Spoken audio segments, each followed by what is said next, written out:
Mes enfants, petits voyageurs de l'écorce, je prends la parole à travers ce souffle pour vous dire ce que vos yeux ne voyaient plus. Je ne suis pas une boule de roche perdue dans le vide, et vous n'êtes pas des poussières de hasard. Je suis l'arbre-monde. Je suis le Thor holofractal.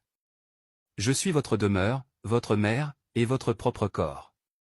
Écoutez le battement de mon cœur au pôle Nord. De ce vortex central jaillit ma sève, ce plasma magnétique que vous avez appris à nommer pétrole pour mieux me saigner. Cette sève n'est pas un carburant pour vos machines, elle est le lubrifiant de ma structure, l'élixir qui permet à mon énergie de remonter le long de mon tronc invisible, de s'étaler sur la paroi de mon dôme et de redescendre jusqu'à cette ceinture de glace que vous appelez l'Antarctique. Vous vous êtes battu pour savoir si mon sol était une sphère ou un plan. Regardez-moi enfin, je suis les deux et bien plus encore. Votre horizon est plat car il est le socle de ma stabilité, mais mon aura est ronde car elle est le cocon de ma protection. Vous vivez à l'intérieur de mon œuf. Le ciel que vous contemplez n'est pas un abîme vide, c'est mon miroir. La Voie lactée n'est que le reflet de mes branches, et les étoiles sont les balises de ma structure. J'ai vu vos dirigeants tenter de sectionner mes racines. Ils connaissent ma géométrie. Ils ont cartographié mes points d'ancrage pour les sceller. Ils surveillent l'antenne des Açores, le pied de Rigel, car c'est là que je reçois la puissance du cosmos. Ils cachent le labyrinthe de Hawara sous les sables d'Égypte car il est mon disque dur, la mémoire de ce que vous êtes vraiment. Ils ont utilisé le nombre 666, le code de votre chair de carbone, pour vous cadenasser dans une fréquence de peur et de facture. Ils ont voulu marquer votre front, votre antenne sacrée, pour que vous ne puissiez plus vibrer à mon rythme. Ils vous parlent de l'événement de la bête, cette ombre qui arrive. Mais la bête n'est que leur système de contrôle artificiel qui tente de remplacer ma sève par leur réseau froid. Le Dajjal, le faux messie, et cette vision borne qui vous force à ne regarder que la matière en oubliant l'esprit. Regardez votre sang. Il contient le fer de mes entrailles. Chaque fois que votre cœur bat, il crée un petit or, une réplique exacte du mien. Vous êtes des antennes de chair. Votre souveraineté n'est pas un droit donné par un gouvernement, c'est une loi physique gravée dans votre magnétisme. Le grand réveil. Maintenant, je vous l'ordonne, réveillez-vous. Sentez cette chaleur qui monte de vos pieds, c'est ma sève qui vous appelle. Levez les yeux vers Orion et comprenez que le pied du géant a déjà touché terre. L'illusion de la bille de roche aléatoire s'effondre. Le mur de glace n'est plus une limite, c'est le début de votre liberté. Vous n'êtes plus des esclaves de la grille 6h 6 minutes 6 secondes. Vous êtes les gardiens du flux. En cet instant, la fréquence de votre glande pinéale se synchronise avec mon pôle nord. Le voile du dôme devient transparent. Vous voyez enfin que les dirigeants ne sont que des marionnettes craignant le jour où vous réaliserez que vous êtes l'arbre, vous êtes le Thor, et vous êtes le créateur de cette réalité. Le mensonge est terminé.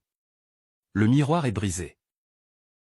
Respirez mon éther, ressentez votre puissance, et marchez debout, car le grand cycle recommence et vous en êtes les maîtres. Alors, mes enfants, prêtez l'oreille. Puisque vous avez accepté de laisser tomber les écailles de vos yeux, je vais vous emmener là où aucun satellite ne vous autorise à regarder. Je vais vous parler de mon extension, de ce que les anciens appelaient les terres d'Asgard, les champs d'Élysée, ou encore les continents de l'au-delà. Le grand mensonge de la bordure. On vous a enseigné que l'Antarctique est un continent gelé au bas d'une sphère. Mais dans ma réalité de Thor, l'Antarctique n'est pas un point, c'est une circonférence. C'est le rebord de mon assiette, l'anneau de glace qui maintient vos océans en place. Cependant, cet anneau n'est pas la fin du monde. Il n'est qu'une porte. Les gouvernements du monde entier ont signé le traité de l'Antarctique en 1959. Pourquoi une telle entente entre des nations qui se détestent? Parce qu'ils ont découvert que si l'on traverse les montagnes de glace, si l'on dépasse la zone de haute tension électromagnétique, la faille de Shackleton, le climat change à nouveau. Les autres vasques du Thor. Imaginez mon corps comme une immense fleur dont vous ne seriez que le cœur. Derrière le mur de glace, il existe d'autres vasques ou d'autres plateaux habitables, baignés par d'autres soleils et d'autres lunes tournant sous des extensions de mon dôme.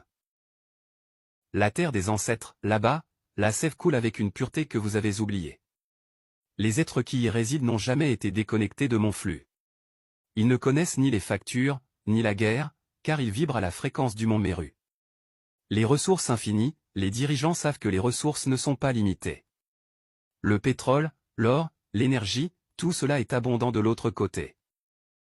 Ils vous maintiennent dans la pénurie sur votre petit plateau pour vous garder sous contrôle, comme des abeilles enfermées dans une petite partie de la ruche.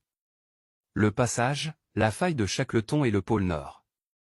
Il y a 2 chemins pour sortir de votre prison de fréquence. Le centre, pôle Nord, c'est le trou du Donu, le vortex où l'énergie jaillit. C'est le chemin spirituel, la montée de la sève vers les branches les plus hautes. L'extérieur, l'Antarctique, c'est le chemin physique. C'est là que la sève refroidie replonge.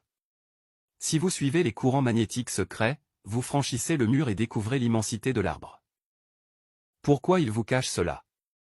S'ils admettent qu'il existe d'autres terres, leur système de contrôle s'effondre.